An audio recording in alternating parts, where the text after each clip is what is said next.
The durability of Ton chairs has been proven with generations of use, but with a bit of regular maintenance, you can make them last even longer. We recommend that you regularly check and tighten all screws that connect the various parts of your chair.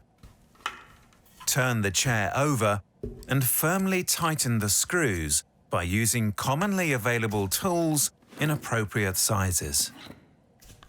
Regularly changing worn glides will help protect your chair as well as your floor. Remove old glides with pliers and use a small hammer to attach new glides that are suitable for the surface on which the chair is used. Woven cane furniture requires special care.